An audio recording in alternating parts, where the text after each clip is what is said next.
Bem-vindos, amigos. No vídeo de hoje eu vou falar uma vez mais sobre este autor que me é tão querido, Dom José Maria de Pereda, de quem eu tenho as obras completas. Estou aqui com o volume 2 nas minhas mãos. Eu tenho dois vídeos dedicados ao Pereda no canal. Necessariamente eu farei referências a ambos os vídeos. Um é uma aula dedicada ao romance Sutileza, que é considerada a obra-prima dele, que eu dei no contexto do curso de Introdução ao Romance Católico, que está disponível aqui no meu canal. E outro é um vídeo mais geral, falando da biografia, da obra dele, tentando resgatar o interesse das pessoas pelos escritos do José Maria de Pereda.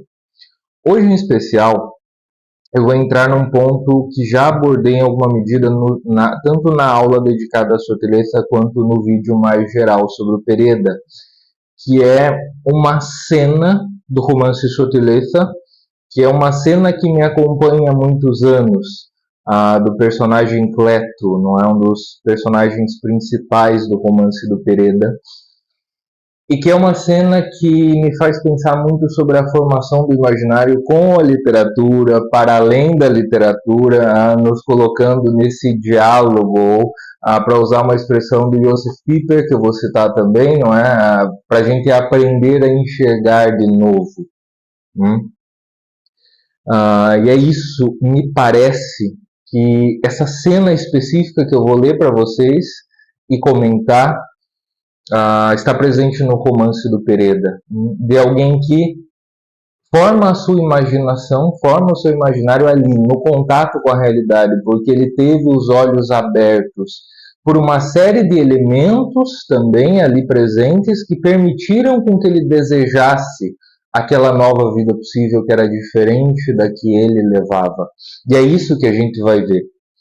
Não é? Então, aqui no roteiro eu coloquei para remeter vocês aos dois vídeos, a aula sobre Sutileza e ao vídeo sobre o José Maria de Pereda. Eu vou falar um pouquinho do Cleto, não é? Para vocês não terem que interromper isso aqui, assistir a aula, assistir outro vídeo, ou enfim, para que esse vídeo fique bem certinho, não é? Com todas as informações, vocês não precisem ficar pulando e nem fiquem perdidos. Eu vou falar desse personagem. A Sutileza é um romance cujo enredo se passa em Santander, atual capital da Cantábria, não é mais que era toda a província, mas é na cidade de Santander propriamente. Na primeira metade do século XIX, antes da chegada da ferrovia em Santander, que foi uma época que o Pereda conheceu. O Pereda nasce em 1833, falece em 1905, então ele pegou essa parte final e, por ouvir muitas histórias também, ele conseguiu reconstituir um pouco desse tempo. Os personagens principais, tirando o Andrés, que é filho de um capitão marítimo, e o pai dele, que também aparece, mas não como personagem principal, os outros personagens são pescadores. Gente pobre que vive ali em Santander, perto do porto, etc. E o Cleto é um deles, tá? Cleto não é o personagem principal ou central, a personagem principal é a Sutileza, paradoxalmente uma personagem a cuja vida interior, por escolha do romancista, nós não temos tanto acesso, então nós a vemos em algumas ações, nós vemos a integridade dela em algumas ações e, sobretudo, nós a vemos refletida nas pessoas que a amavam ou que a detestavam. No caso da família do Cleto, que uma família bem mau caráter e que detestava essa moça. O Cleto foi criado nessa família detestável, pai pescador, mãe vendedora de sardinha, a irmã dele também, uma família numa casa suja, meio apodrecida. Eles viviam em grandes edifícios, em grandes construções com pequenas casas, ou o que a gente chamaria hoje de pequenos apartamentos realmente, não é? Embora as construções dessa época fossem um tanto quanto diferentes. E a família do Cleto era terrível. A melhor linguagem que eles conheciam, sobretudo ele e o pai dele, era dos golpes, das pancadas. A mãe e a irmã também, mas além disso, a mãe e a irmã tinham uma grande habilidade para insultar as pessoas, sobretudo em família. Então foi esse o ambiente em que o Cleto cresceu. Qual a relação dele com a personagem principal, a Sutileza? Ela ficou órfã, e a primeira família a acolhê-la foi a família do Cleto. porque digamos, o sindicato ou a guilda ali dos pescadores, o cabildo, como eles chamavam, ia dar uma ajuda de custo. Então foi isso que interessou aquela gente. Eles não eram miseráveis no sentido de que lhes faltasse alguma coisa em casa, porque eles eram muito trabalhadores, eles tinham essa casa, o pai do Cleto tinha um barco de pesca, então eles não eram nem de longe os mais pobres, embora fossem pobres também. Né? Mas é aquilo que ganhava o suficiente para viver. Então foi nesse clima que o Cleto cresceu. Foi nesse clima que ele conheceu a Sotileza, e ele nunca a maltratou enquanto eles moraram juntos, mas também não falava muito com ela. E aqui tem uma informação importante desse rapaz. Tá? O narrador nos diz que ele era sóbrio de palavras até a avareza. Ele não tinha vontade de falar. Ele respondia com grunhidos e golpes. Alguém bastante triste. Bem, passados alguns anos, a Sotileza tem que sair de lá, daquela casa. Ela foge, porque ela apanhava muito da família do Cleto, embora, vale reiterar, não dele. E aí um dia, e ela vai morar no mesmo edifício, só que na parte de baixo, logo na entrada, em outra casa de pescadores que, digamos, tinham mais ou menos a mesma renda familiar, e essa informação é importante.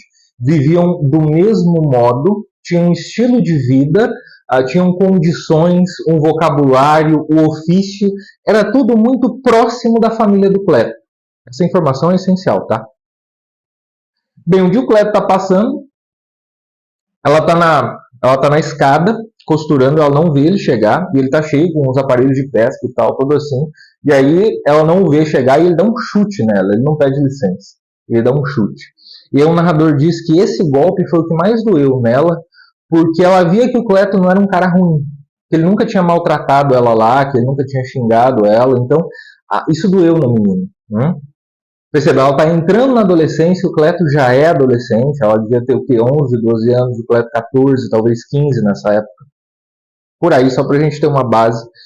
Em outro momento, passados alguns dias, o Cleto desce a escada e encontra a Sotileza de novo costurando. Ela está aproveitando a luz do sol, vendo o movimento ali da rua, tal.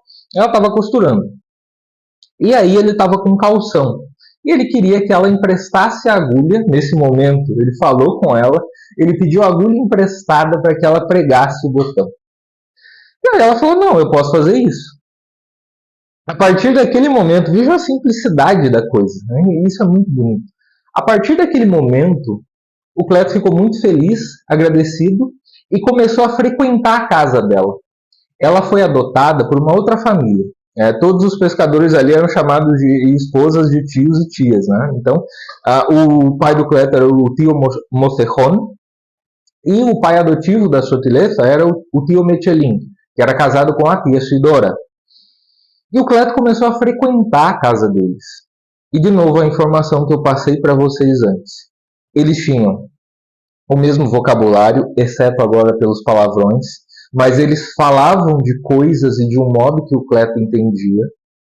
Eles tinham o mesmo alcance, a mesma cultura, o mesmo ofício, eles falavam das mesmas coisas. Era tudo dentro da realidade do Cleto, com uma diferença. A casa era limpa, eles não se batiam entre si, eles não falavam mal de ninguém, eles comiam comida boa em horas certas. Comida boa não no sentido, de novo, de luxuosa ou qualquer coisa fora da realidade dele, mas comida simples e bem feita, com cuidado. Ele via que naquela família as pessoas cuidavam umas das outras. Que o tio Mechelin e a tia Sidora estavam sempre rindo. Mesmo nas dificuldades, eles tinham alguma leveza.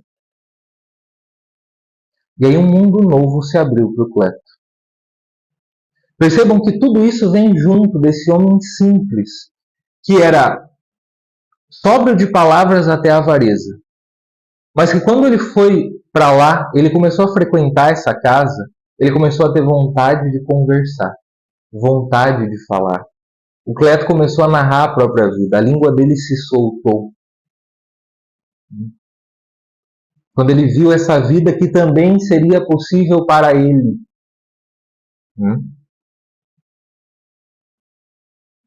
Ele começou a pensar em que ele tinha sido, nos dias do narrador, e a recrear-se em quem iba sendo, e a gostar de quem ele estava sendo naquele momento.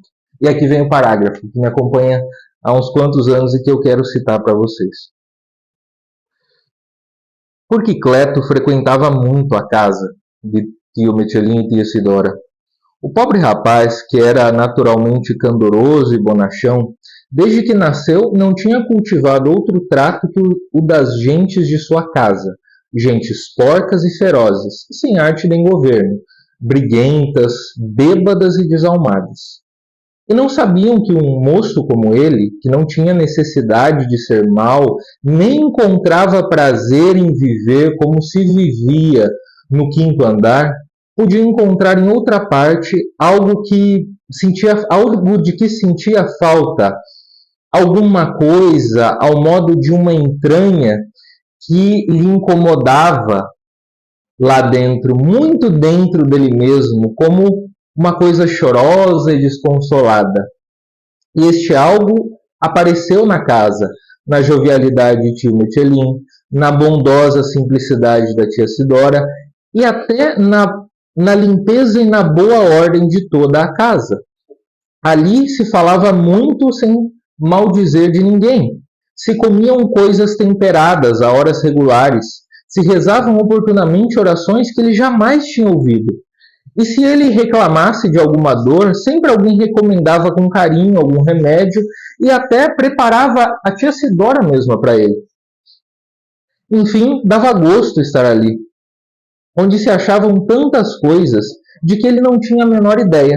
Muitas coisas que lhe alegravam aquela entranha lá de dentro, que antes sempre estava triste e desconsolada, e lhe faziam ter apego à vida e distinguir os dias nublados dos dias de sol e os ruídos ásperos dos sons doces e falar muito sobre tudo o que lhe falassem e pensar o que tinha sido antes para se recrear um pouco no que ia sendo, en lo que iba siendo, para recrear-se um pouco en lo que iba siendo. Esse parágrafo aqui é sublime em todos os sentidos. Por quê? Porque vejam que é um parágrafo simples. O narrador não faz um discurso complicado porque ele não quer fugir da experiência concreta do Cleto. Aqui é o narrador falando. O Cleto não tinha condição de descrever a coisa desse jeito. Então o narrador, sem perder a sua capacidade de contar uma história e sem fingir que ele não a tem, ele descreve a mudança desse homem simples, desse rapaz simples, comum, que descobre uma nova vida possível, que, portanto, tem uma nova possibilidade humana que fecunda a sua imaginação e que ele transforma em um projeto existencial de vocação a partir daquilo que ele viu, a partir daquilo que ele viveu, a partir daquilo que ele experimentou, e que ele desejou. Porque, repito, agora pela terceira vez, era uma vida que lhe era alcançável. Ele não olhava, sei lá, para a vida do Andrés, o filho do capitão, para a vida do capitão. Aqui, esses sim tinham dinheiro, eram pessoas assim com posses e viviam de um jeito diferente. Ele não olhava para essas vidas nem com inveja, nem com desejo. Era um negócio que estava fora da realidade dele, fora da sua capacidade de pensar e de imaginar. Mas a vida boa que o tio Michelin e a tia Sidora tinham estava ao seu alcance.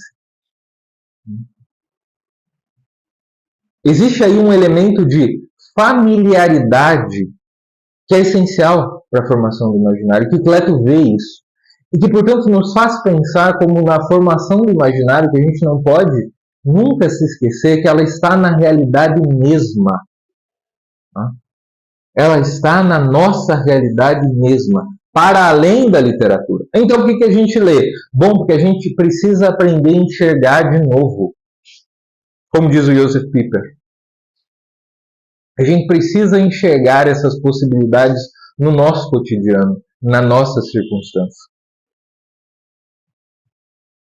Ele é um personagem de ficção, o Cleto, mas a sua aproximação daquela realidade não é puramente fictícia. É uma experiência muito próxima, análoga a que nós mesmos podemos ter, a que nós mesmos podemos chegar. E mais, como eu digo aqui, é que nós devemos estar preparados para chegar, com os olhos bem abertos, atentos. A esperança brotou no Cleto pelo que ele viveu. Como diz o padre Castellani, outra frase que eu nunca deixo de repetir, não é? A imaginação é a sede da esperança. Ele viu aquela vida ao seu alcance e começou a imaginá-la para si. Numa imaginação que é um projeto existencial, um projeto de vocação. Quem ele quer se tornar, quem ele está chamado a se tornar. Ou seja, aquilo preparou o solo para a virtude teologal da esperança que nasceu no coração do Cleto. Por quê? Porque era acessível e bom. A bondade ali e o alcance, a acessibilidade para ele, na sua circunstância, veja que não é nada fora da realidade, muito pelo contrário. Muito pelo contrário. Ele não queria viver como se vivia na casa dele, com aquela tristeza, com aquela raiva, com aquelas brigas constantes, com aquela sujeira, com aquela maledicência. Então ele viu outra família próxima, parecida, que não vivia assim, que vivia bem, feliz, com leveza, com cuidado, com carinho. Ele quis aquilo para ele. E ele começou a lutar para ser assim. Primeiro indo todos os dias lá. Depois, querendo se casar com a sua filha. Porque a vida melhor, o projeto de nova vida, se encarnava na sua amada também. Outro projeto factível. Em circunstâncias favoráveis, a nossa imaginação se forma assim, olhando para as outras pessoas, tendo esses modelos encarnados na nossa vida. Então a gente pode se perguntar, bom, a literatura é necessária nesse sentido? E a resposta é, depende. Como eu já falei na diferença, naquele vídeo em que tratei da diferença entre o juízo moral e o juízo estético, a literatura é uma coisa boa em si mesma, não é? O escritor tem que buscar contar uma história. E o leitor, no vídeo em que eu falei sobre a leitura, não é, aquele ensaio do Marcel Proust, também precisa ter a humildade de ver o que está para além da leitura. Como a leitura o desperta, ou seja, o ajuda a enxergar. Então não está errado você sair com a sensação de eu gostei desse livro, muito pelo contrário, isso é bom. Porque esse é o princípio que vai fazer despertar, você despertar, aguçar a sua visão. No nosso contexto, eu acredito que a literatura seja assim necessária por dois motivos. Primeiro, para enxergar melhor as ocasiões de esperança, preparar o solo para essa virtude. E segundo, para projetar modos de ver que aí sim nós ainda não vimos encarnados, mas que nós podemos ver na literatura. E aqui, duas coisas. Projetar como Cleto um modo de viver, porque eu posso enxergar essa possibilidade, essa oportunidade de esperança na minha vida, ainda que a minha circunstância seja completamente diferente da do Cleto, mas por um parágrafo como este, por uma conversão, por uma mudança de vida, de disposição de viver, como a dele, eu posso enxergar isso na minha circunstância. Eu posso aprender a enxergar. Eu posso ver o que ainda me falta e quem eu posso chegar a ser, quem estou chamado a ser. E também os vícios, né? Nós aprendemos a narrar as nossas confissões também. Porque nós precisamos fazer esse movimento que o Cleto fez naturalmente, não é? Recordar o que havia sido antes para recriar-se um pouco no que ia sendo. Antes, ele não falava. Mas quando ele descobriu essa ocasião de alegria, de um modo análogo ao de Santo Agostinho também, bem parecido, né? Ocasião de alegria, conversão, amor de Deus, vida melhor, vocação, eu penso no que eu era, afastado da vida boa, afastado da vocação, incapaz de falar. Esse meu passado, por mais que me doa, ele não pode ser desprezado, porque ele já faz parte da minha história. Inclusive, em boa medida, ele contribuiu de alguma forma para esse projeto de quem eu quero me tornar. Portanto, eu não posso desprezá-lo. É como diz Santo Agostinho nas Confissões, olhar para os meus pecados mais para honrar e louvar a Deus, não por autodesprezo. Não.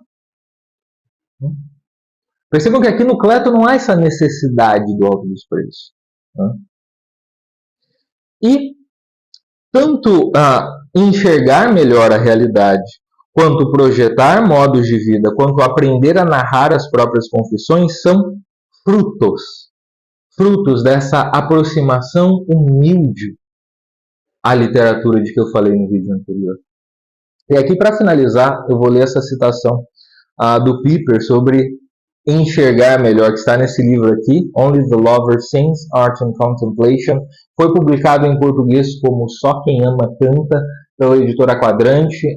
Tem um prefácio do professor Vitor Salles Pinheiro, então eu recomendo a edição da Quadrante para vocês, que também está muito bonita, mas eu tenho um carinho especial por essa aqui da Ignatius Press. E por esse livro, especialmente. Eu gosto de tudo nele, da forma dele, dos ensaios do Piper, de tudo. Ele diz aqui, justamente na parte Learning How to See Again, aprendendo a enxergar de novo, no último parágrafo. Antes de você conseguir expressar qualquer coisa numa forma tangível, você precisa de olhos para enxergar. A mera tentativa, então, de criar uma forma artística compele o artista a olhar de novo para a realidade. Ela requer uma observação autêntica e pessoal. Bem antes de que uma criação seja completada, realizada, o artista ganhou para si mesmo outra conquista mais íntima, uma visão mais profunda e receptiva, uma consciência mais intensa, uma compreensão mais aguda e aguçada, uma abertura mais paciente para todas as coisas silenciosas e inconspícuas, um olho para coisas anteriormente não observadas. Em resumo, o artista será capaz de perceber com novos olhos a riqueza abundante da realidade visível e, então, desafiado, vai adquirir adicionalmente como fruto a capacidade interior de absorver no seu espírito semelhante colheita, uma colheita tão rica. A capacidade de enxergar aumenta. Percebam aqui, então, que existe uma analogia com isso que nós estamos fazendo, com essa vida moral, com o despertar da vocação, com enxergar as possibilidades e aberturas de esperança na vida cotidiana com o trabalho do artista. Existe uma analogia aqui. É preciso que saibamos enxergar a realidade para contarmos as nossas confissões, para enxergar melhor as ocasiões de esperança e para projetar o nosso modo de vida, quem queremos nos tornar. E para isso nós precisamos aprender a enxergar de novo, aprender a enxergar o que já está ao nosso alcance, próxima ou remotamente mais ao nosso alcance, como Cleto fez nesse livro. E é isso que a literatura nos ajuda. É esse o aspecto da formação do imaginário que eu quero compartilhar com vocês. Do qual a literatura faz parte, mas não é a única componente. É como o J. Crow, que graças à literatura aprendeu a enxergar melhor as pessoas ao seu redor e por enxergar melhor e mais profundamente as pessoas ao seu redor, também foi capaz de ler melhor. As duas coisas juntas. E é as duas coisas juntas que nós estamos chamados. Certo, meus amigos? Muito obrigado pela atenção de vocês. Espero que tenham gostado desta pequena reflexão e até o próximo